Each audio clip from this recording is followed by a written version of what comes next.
नमस्कार दोस्तों, भारत में लाखों मंदिर हैं और देश का एक विश्व प्रसिद्ध मंदिर पुरी जगन्नाथ का मंदिर है जो कि उड़ीसा स्थित है, जो अपने आप में अद्भुत और ऐतिहासिक तो है ही, साथ में अपनी स्थापना और इतिहास को लेकर अनेकों सवाल भी अपने आप में समेटे हुए हैं। बहुत सारे ऐसे सवाल हैं जो आपको सोचने पर मजबूर कर देंगे कि आखिर यह मंदिर बना कैसे। आज हम आपको हर उस सवाल के पीछे छुपे रहस्यों से रूबरू कराएंगे जो इस मंदिर के इतिहास को और अधिक प्रमाणित कर देगा। यह प्रमाण है अद्भुत ईश्वरीय शक्ति का, यह प्रमाण है एक परम संत के असीम गौरवशाली सामर्थ्य का, यह प्रमाण है नास्तिकता पर आस्तिकता के प्रहार का। और आप आज रूबरू होंगे इतिहास के उस गौरवशाली संत की शक्ति से जिसने महाविशाल समुद्र से ली थी सीधी टक्कर, जिसकी शक्ति के सामने समुद्र भी हुआ था नतमस्तक। आज हम आपको बताने जा रहे हैं जगन्नाथ मंदिर के अनसुने अनकहे रहस्यों के बारे में।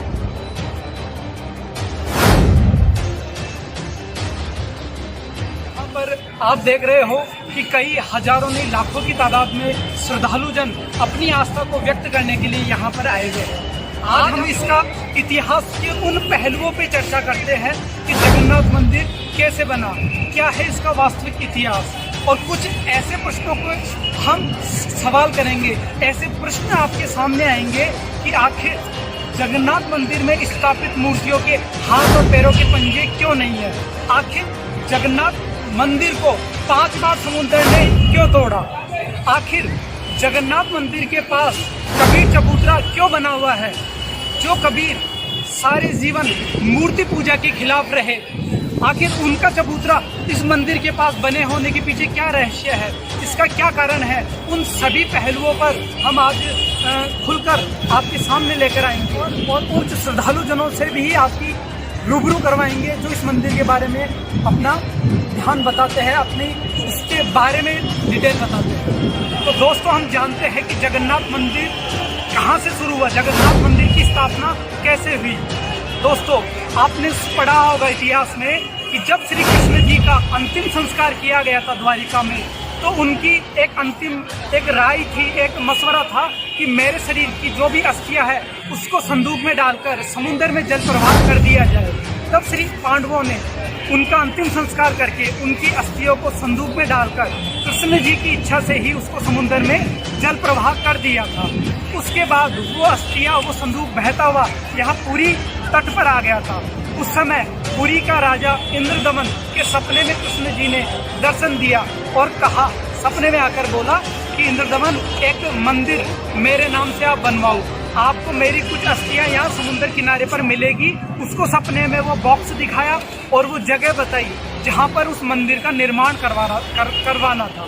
सुबह इंद्रदमन ने अपनी पत्नी से राय मशवरा करा, दोनों ने अपना सौभाग्य माना कि कृष्ण जी ने इस यश के लिए हमें चुना। वो उस नियत स्थान पर गए जहाँ पर वो सपने में वो संदूक और स्थान दिखाया गया था मंदिर का। जब वो वहाँ पहुँचे तो उन्हें वो संदूक मिला। उन्होंने उस संदूक से अस्थियां लेकर और राजा ने मंदिर का निर्माण कार्य शुरू करवा दिया। कुछ महीनों में मंदिर बनकर तैयार हो गया। जब मंदिर पूरा बनकर तैयार हो गया तो उसी समय समुद्र तूफान उठा और वो समुद्री तूफान उठकर आया और वेग से मंदिर की तरफ चला और मंदिर को तहस नहस कर दिया। जब राजा को पता चला, राजा ने देखा कि मंदिर का पूरा नामो निशान खत्म हो गया, तो उसने फिर से भगवान की ही कोई इच्छा रजा जानकर मंदिर बनवाना शुरू करा। इस बार फिर कुछ महीनों में मंदिर का निर्माण हुआ और फिर से समुद्र ने मंदिर पर वैसे ही चढ़ाई करी समुद्री तूफान के जरिए और मंदिर को तहस नहस कर दिया। इस तरह राजा ने 5 बार मंदिर का निर्माण करवाया और 5 बार समुद्र ने उस मंदिर को तोड़ दिया, बिल्कुल तहस नहस कर दिया। राजा बहुत हताश और निराश हो चुका था कि ये भगवान की कौन सी परीक्षा है कि भगवान ने मंदिर के लिए मुझे चुना पर मेरे से यह यश और ये सौभाग्य प्राप्त नहीं हो पा रहा, ना ही मंदिर का निर्माण हो पा रहा। तब पूर्ण परमेश्वर कबीर साहब जी एक संत का वेश बनाकर राजा इंद्रदमन की सभा में पहुंचे और उसको बताया कि मैं उस परमात्मा का भेजा हुआ वचन शक्ति युक्त एक संत हूँ और मेरे आशीर्वाद से ये मंदिर का निर्माण हो जाएगा, राजा आप मंदिर को बनाओ। पर राजा को विश्वास नहीं हो रहा था, क्योंकि उसने 5 बार विशाल मंदिर का निर्माण करवाया था और 5 बार समुद्र ने उसको तोड़ दिया था और अब तक तो राजा का राजस्व भी खत्म हो चुका था। राजा को विश्वास नहीं था कि जब श्री कृष्ण जैसी शक्ति भी मंदिर को नहीं बचा पाई तो आप कैसे उस मंदिर को बचा सकते हो। परमात्मा ने कहा कि राजा यदि आपका मन बने मंदिर बनवाने का तो आप जरूर उस अमुक स्थान पर आ जाना, मैं वहां रहता हूँ। रात को श्री कृष्ण जी ने इंद्रदमन को सपने में दर्शन दिया और कहा कि आपके दरबार में जो संत आया था वो बहुत प्रबल शक्ति युक्त संत है, उसकी शक्ति का कोई वार पार नहीं है, वो मंदिर का निर्माण पूरा करवा सकता है। आप जाओ और आधीन विनम्र भाव से उनसे प्रार्थना करो। राजा अपनी रानी को सुबह ये बात बताया और रानी सहित वहां पर पहुंचा तो उस संत से प्रार्थना करी कि भगवान आप हमारे मंदिर बनाने में सहयोग करो।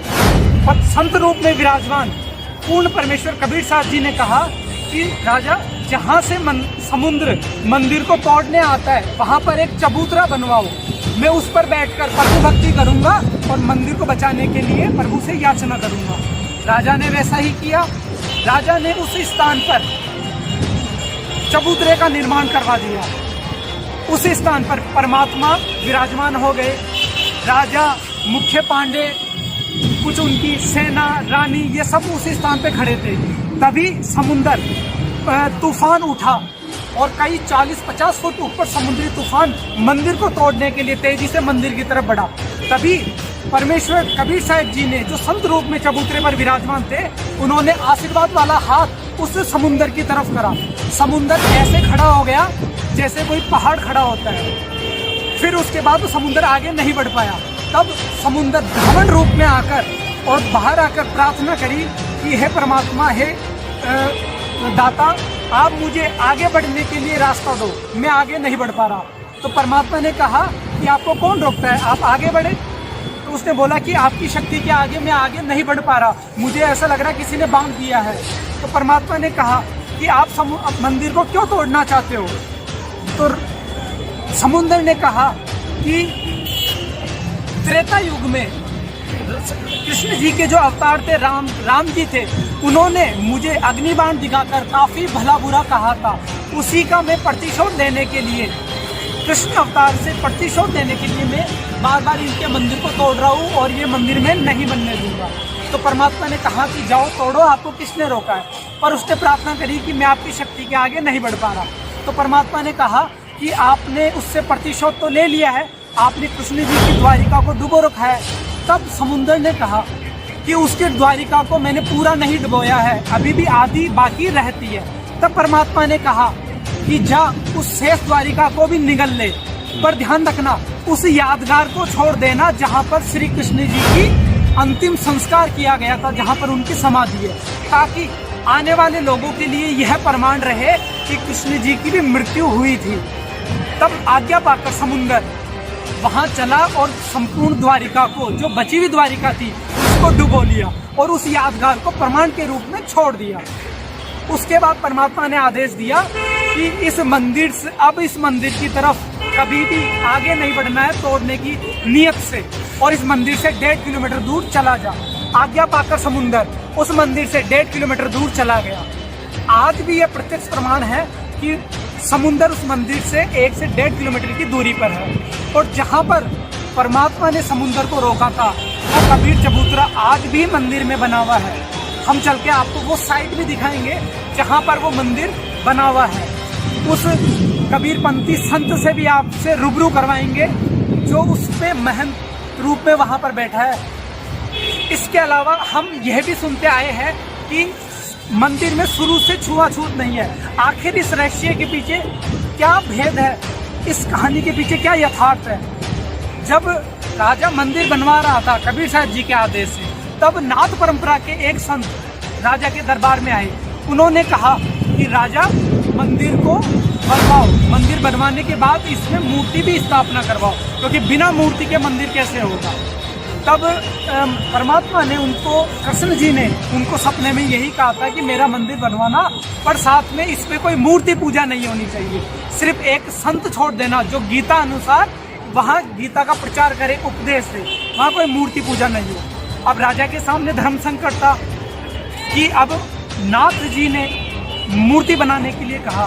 तब राजा ने श्रापवश उनके डर से कहीं नाथ जी रुष्ट होकर श्राप ना दे दे, उस डर से उन्होंने नाथ जी को हाँ कर दी कि मूर्तियाँ बनाई जाएगी। तो उन्होंने चंदन की मूर्ति का निर्माण शुरू कर दिया। अब जैसे ही मूर्तियाँ बनती है, मूर्तियाँ खंडित हो जाती थी, टूट जाती थी, टुकड़े टुकड़े हो जाते थे उसके। राजा बहुत परेशान हो गया कि एक तरफ तो भगवान का आदेश है कि मूर्ति पूजा नहीं करनी है, सिर्फ एक संत को छोड़ना है जो गीता अनुसार इसमें उपदेश करे, प्रचार करे। दूसरी तरफ नाथ जी का कहना था कि मूर्ति बनाओ। राजा धर्म संकट में था। कुछ दिनों बाद सारी मूर्तियां टूट जाती थी।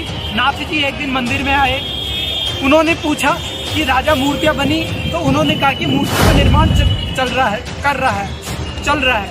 तभी इससे पहले एक बात और बताना चाहूँगा कि जब मूर्तियां खंडित हो रही थी तब स्वयं पूर्ण परमात्मा कबीर साहब जी 80 वर्षीय कारीगर का रूप बनाकर राजा के दरबार में आए और उन्होंने कहा कि राजा, मैं अनुभवी कारीगर हूँ और मैं मूर्तियाँ बना सकता हूँ। तब राजा ने कहा कि आप मूर्ति बनाना शुरू करो। तब उन्होंने एक शर्त रखी कि मैं मूर्ति बनाऊंगा, मुझे एक अकेला कोई स्थान कमरा दे दो। उसके बाद राजा ने उनको एक कमरा दे दिया। तब कारीगर रूप में प्रकट परमेश्वर ने कहा कि मैं कमरा बंद करके मूर्ति बनाऊंगा, पर यदि कमरे को खोलना नहीं है, यदि कमरा को मेरी आज्ञा के बिना किसी ने खोला तो मूर्तियां जितनी बनी है उतनी ही रह जाएगी। तब राजा ने उस बात को स्वीकार किया और परमात्मा ने कारीगर रूप में मूर्ति बनाना शुरू किया। 1 महीना हो गया, मूर्ति का काम रेगुलर चालू था। तभी नाथ जी आए, उन्होंने मूर्तियों के बारे में पूछा तो राजा ने कहा कि मूर्तियों का निर्माण चल रहा है। तब राजा और नाथ जी जब उस कमरे की तरफ गए तो कमरे से कोई आवाज नहीं आ रही थी। शुरुआत में उसमें मूर्तियां बनने की आवाज आती थी, पर अब तो मूर्तियां बनने की आवाज भी बंद हो चुकी थी। तो उन्होंने सोचा कि कारीगर बूढ़ा था, वृद्ध था, कहीं उसकी मृत्यु तो नहीं हो गई है। फिर उन्होंने उस दरवाजे को जब तोड़ा तो देखा कि कारीगर अंतर्ध्यान था और मूर्तियां बनी हुई थी, लेकिन मूर्तियों के हाथ और पैरों के पंजे नहीं थे। उसके बाद राजा ने और नाथ जी ने निर्णय लिया कि शायद ये कृष्ण जी की भी ऐसी ही इच्छा होगी। तो यही सोचकर उन्होंने वैसी बिना हाथ और पैर पंजे वाली मूर्तियों को मंदिर में स्थापना के लिए उन्होंने पूरा आगे का कार्यक्रम बनाया। जब उन्होंने मंदिर में मूर्तियां स्थापन के लिए कार्यक्रम बनाया तब उन्होंने अपना दिन फिक्स करा। उस दिन उन्होंने मूर्तियां मंदिर में स्थापित करनी थी। तो मुख्य पंडा, पूरे उनके ब्राह्मण समाज और मूर्तियां स्थापित करने के लिए, मूर्तियों में प्राण स्थापना के लिए मंदिर की तरफ मूर्तियां लेकर चल रहे थे। तभी पूर्ण परमात्मा कबीर साहब जी शूद्र का रूप बनाकर मंदिर के मुख्य द्वार पर खड़े हो गए, आगे मंदिर की तरफ मुंह कर। तब जैसे ही मुख्य पंडा और राजा की सेना, जो राजा का काफिला आ रहा था, वो मंदिर की तरफ बढ़ा, तो जैसे ही जब राजा का काफिला मूर्ति प्राण स्थापना के लिए जब मंदिर की तरफ बढ़ रहा था, तब मुख्य पांडा सबसे आगे चल रहा था। जैसे ही वो आगे चल रहा था तो परमात्मा शूद्र रूप में मंदिर के द्वार पर खड़े थे। तो मुख्य पांडे ने शूद्र रूप में खड़े परमात्मा के टक्कर मारी। परमात्मा थोड़ी दूर जाकर बैठ गए, एक शूद्र लीला करते थे। तब जैसे ही राजा और मुख्य पांडा जब मंदिर में मूर्तियां लेकर पहुंचे, मूर्तियों में प्राण स्थापना के लिए पहुंचे, तो उन्होंने देखा कि मूर्तियों ने तीनों की तीनों मूर्तियों ने शूद्र का रूप धारण कर रखा था। तो उन्होंने देखा कि शूद्र हमारे द्वार के बीच में खड़ा हो गया था, इसलिए प्रभु रुष्ट हो गए हैं और मूर्तियों ने शूद्र रूप धारण कर लिया है। उसके बाद उन्होंने थोड़ी देर बाद सभी मूर्तियां वापस वैसी की वैसी अपने वास्तविक रूप में आ गई। कुछ दिनों बाद जो मुख्य पांडे ने शूद्र रूप में खड़े परमात्मा के टक्कर दी थी, धक्का मारा था, उसके कोड लग गया था। उसके बाद उसने सभी जगह उपचार करवाया, सभी पूजाएं की, जगन्नाथ भगवान के सामने रो रो कर प्रार्थनाएं की, पर कहीं पर भी उसका उपचार नहीं हुआ। फिर रात को कृष्ण जी ने उसे सपने में दर्शन दिया और बताया कि जिस शूद्र को आपने धक्का मारा था, आप उसी के पास जाओ, क्षमा याचना मांगो। यदि वो हृदय से आपको माफ करेंगे तभी आपका एक कोड ठीक हो सकता है, अन्यथा इस संसार में ये कोड आप ठीक नहीं हो सकता। फिर उसने कुछ पांडवों को साथ में लेकर शूद्र रूप में जहाँ परमात्मा विराजमान थे वहाँ पर गए, और उनके जैसे ही वो उनके पास गए तो परमात्मा 4 कदम आगे हो गए और कहा कि हे पांडे, मेरे निकट मत आओ, मैं तो शूद्र हूँ, मेरे निकट आने से आप अशुद्ध हो जाओगे। तब पांडे को अपनी गलती का एहसास हुआ, उसने रो रो के क्षमा याचना मांगी। तब उसने परमात्मा को बैठने के लिए आसन दिया और परमात्मा के चरण धोए और उस चरणामृत को पिया। तब परमात्मा ने कहा कि इस चरणामृत को 40 दिन तक आपको सेवन करना है, साथ में नहाने वाले जल में इसको थोड़ा थोड़ा डालकर 40 दिन तक स्नान करना है। 40 दिन में आपका कुष्ठ रोग ठीक हो जाएगा। उसके बाद शूद्र रूप में प्रकट परमेश्वर ने कहा कि आज के बाद इस मंदिर में जिसने भी छुआछूत की उसको उसी समय दंड मिलेगा। उसके बाद वहाँ पर जितने भी लोग खड़े थे सबने वचन लिया कि इस मंदिर में आज के बाद कोई भी हम छुआछूत नहीं करेगा। सबने वचन लिया। इस तरह से जब से मंदिर की स्थापना हुई है तब से लेकर आज तक वर्तमान तक मंदिर में कोई भी छुआछूत नहीं होती है। चाहे पांडा हो शूद्र हो, मंदिर में वो छुआछूत नहीं करते हैं। ये परमेश्वर ने एक लीला करके और छुआछूत को खत्म किया था। भारत देश का एकमात्र ऐसा मंदिर है जहाँ पर छुआछूत नहीं है। यहाँ पर पांडे और शूद्र एक थाली में ही भोजन करते हैं। यहाँ पर छुआछूत बिल्कुल नामो निशान भी नहीं है। तो परमेश्वर कबीर साहब जी ने ही इस मंदिर का निर्माण करवाया। उनकी रजा के बिना इस मंदिर का निर्माण नहीं हो सकता था। दोस्तों, ये वही कबीर चौरा मठ है जहाँ पर विराजमान होकर परमेश्वर कबीर साहब ने एक भयंकर समुद्री तूफान को रोककर मंदिर को टूटने से बचाया था। तो आइए इसके अंदर चलते हैं और इतिहास के उस अद्भुत साक्ष्य से रूबरू होते हैं और जानते हैं महंत के विचार। आखिर कबीर चौरा का इतिहास क्या है, इसकी स्थापना कैसे हुई। ऐतिहासिक मंदिर के पास स्थित कबीर चौरा का अपना एक खुद का अद्भुत इतिहास है। यह कबीर परमेश्वर जी की समर्थता का प्रत्यक्ष प्रमाण है। जगन्नाथ मंदिर के पास स्थित ये वही कबीर चौरा है जिसे राजा इंद्रदमन ने कबीर परमेश्वर जी की आज्ञा अनुसार बनवाया था, जहां पर बैठकर कबीर साहिब जी ने समुद्र के अति तीव्र वेग से मंदिर को टूटने से बचाया था, जो समुद्र से मात्र 100 मीटर की दूरी पर स्थित है। दोस्तों, यह प्रमाण अद्भुत ऐतिहासिक कबीर चबूतरे का है जो मंदिर के निर्माण का मुख्य कारण बना।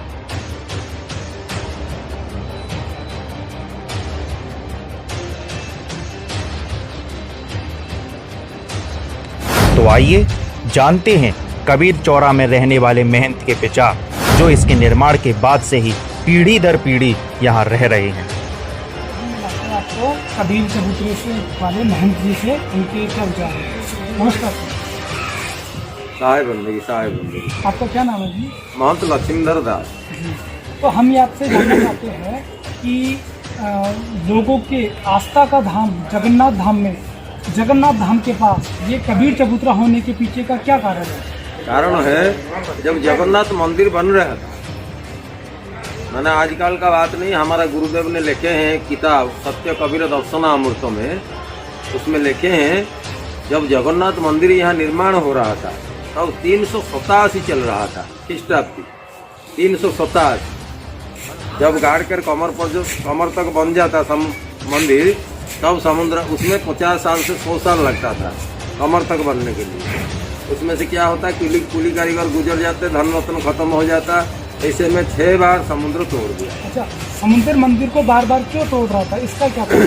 इसका कारण होता है, समुद्र को हरि ने हर युग में परेशान किया है। समुद्र का बोलने का बात है, जैसे सत्य युग में मान सरोवर में, तृतीया युग में रामचंद्र सेतुबंध बांध कर, द्वापर युग में गुजरात द्वारिका में राजप्रसाद बनाकर समुद्र को बहुत परेशान हरि ने किया है। इसीलिए समुद्र का बोलने का बात यही है। अच्छा, आपका कहने का मतलब कि जब राम अवतार रूप, विष्णु जो राम अवतार रूप में आए थे, उन्होंने समुद्र पे जब पुल बांधा था तब उन्होंने जो भला बुरा कहा था उसका प्रतिशोध लेने के लिए समुद्र कृष्ण जी के ऐसे नहीं बने। ऐसे कुछ देखिए, हर किस्म का लेखक होता है, हर किस्म का लेखक कौन किसी न किस्म का लिखता है। और जो जैसा लिखा है, लेकिन हमारा किंवदंती, हमारा गुरुदेव जो किए हैं हम उसी को फॉलो करते हैं। हमारे दर्शक ये जानना चाहते हैं कि आखिर फिर इस चबूतरे का स्थापना के पीछे क्या रहस्य है? चबूतरा पर जब से समुद्र जैसे तोड़ दिया मंदिर को, तो ऊपर से शून्यवाणी हुआ तो तुम चिंता मत करो राजन, तुम कबीर साहब को बुलाओ, कबीर साहब आकर यहाँ खंती गाड़ने से, आशावाड़ी गाड़ने से समुद्र पीछे हटेगा, नहीं तो किसी का सुनेगा नहीं। इसलिए राजा इंद्रदम्न ने कबीर साहब को यहाँ बुलाकर लाए। कबीर साहब यहाँ आकर वो जो देखते हैं इसको ध्यान समाधि कोई बोलते हैं, लेकिन कबीर साहब ने यहाँ आस्थान बनाकर बैठे थे, समुद्र को समझाया कि आप क्यों ऐसा करते हैं ना, बार बार हरि हमको परेशान करता है, इसलिए हम कलयुग में यहाँ अपना बंधु बांधव मित्रों के साथ चला कूदा करता है। मित्र होता है नदी नाल जितना है वो सब मित्र है, सब समुद्र में मिलता है ना, इसीलिए खेला कूदा करता हूँ, आप यहाँ बनाने में नहीं दूंगा। बहुत बहस होने के बाद कबीर साहब ने वहाँ आए कि खंती गाड़े हैं, जो आशावाड़ी साधु संत तो ऐसे रखते हैं ना आँखों में, ये आशावाड़ी साल से नजरी है पूरी में, समुद्र देखते हैं ना कहाँ से कहाँ तक लंबा हुआ है। यदि वो 2 किलोमीटर का रास्ता बनाकर आ जाएगा तो सब दहेज नहेज कर देगा, मिट्टी में मिला देगा। लेकिन आज तक 1000 साल से नजरी है यहाँ पूरी में, जितना जड़ बाढ़ तूफान सुनामी आज तक हुआ है, कभी समुद्र मठ के सामने जितना बड़ा लहरा आया, जितना बड़ा तूफान आया, जितना जो हुआ, कभी समुद्र यहाँ मठ के सामने आया नहीं। तो आपका कहने का मतलब है कि इस मंदिर को कबीर साहब जी ने यहाँ पर चबूतरे पर बैठकर और इसको रोका, आशावाड़ी गाड़ कर रोका था। लेकिन ये बात तो यहाँ का लोग मानते नहीं, लेकिन हमारा तो भारत में जो 8 करोड़ कबीरपंथी है ये सब मानते हैं। यदि ये सच बात है तो ये 1000 साल का पुराना है। हमारा गुरुदेव जो किताब लिखे हैं उसमें लिखे हैं कबीर साहब कलयुग में 2 बार प्रकट हुए हैं। एक बार बुद्धावस्था में 387 जब चलता था ख्रीष्टाब्दी, तब यहाँ आए थे, खंती गाड़ कर समुद्र को पीछे हटाए थे। यहाँ से अंतर्ध्यान होने के 1000 साल बाद लहरतला में प्रकट हुए, जो लहरतला पुष्करिणी कमल का फूल के ऊपर कबीर साहब ने प्रकट हुए थे बालू की अवस्था में। वो होता है 1398 ख्रीष्टाब्दी, 1000 साल डिफरेंस। यही होता है हमारा यहाँ का किंवदंती, ये बहुत साल से नजरी है। बहुत धन्यवाद। आपने यहाँ पर जगन्नाथ धाम पर जो कबीर चौरा था उसकी स्थापना और मंदिर से समुद्र के बचाने की पूरी कहानी बनाई, आपका बहुत बहुत धन्यवाद। तो दोस्तों ये वो समुंदर है जो आप मेरे पीछे देख रहे हो, जो जगन्नाथ मंदिर से मात्र 1 किलोमीटर की दूरी पर है और कबीर चौरा मठ से मात्र 100 मीटर की दूरी पर। यहाँ पर कबीर चौरे पर पूर्ण परमेश्वर कबीर साहब जी ने उस चबूतरे पर बैठकर समुद्र के वेग को रोका था, मंदिर को टूटने से बचाया था।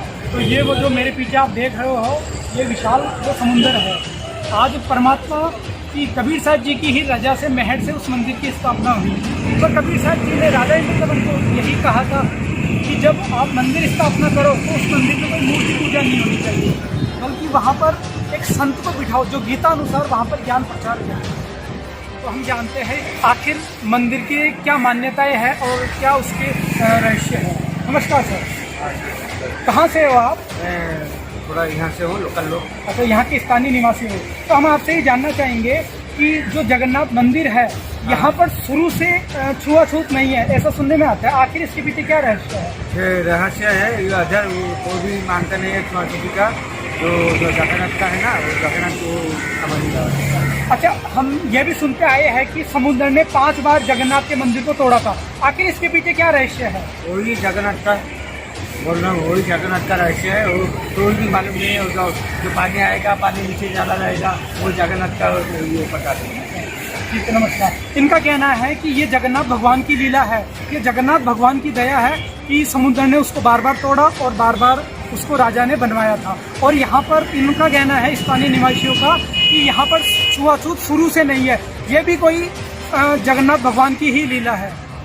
दोस्तों, आपने जाना जगन्नाथ मंदिर की स्थापना के सभी रहस्यों को व इससे जुड़े कबीर चौरा की वास्तविकता को, और पहचाना कबीर परमेश्वर जी की समर्थता को, जिनके आशीर्वाद के बिना इस मंदिर का बनना बेहद ही नामुमकिन था। जिस मंदिर को बनाने में स्वयं भगवान श्री कृष्ण भी असमर्थ रहे, उसी मंदिर को पूर्ण ब्रह्म कबीर साहब जी ने अपनी परम शक्ति से बनवा दिया और उसका सुरक्षित निर्माण तक करवाया। साथ ही आशीर्वाद देकर इस मंदिर में छुआछूत जैसी कुप्रथा को बंद करके सबको एक मानव होने का विलक्षण संदेश दिया। यह कबीर परमेश्वर की समर्थता और शक्ति का एक अद्भुत एवं जीवित प्रमाण जगन्नाथ मंदिर के रूप में स्थित है।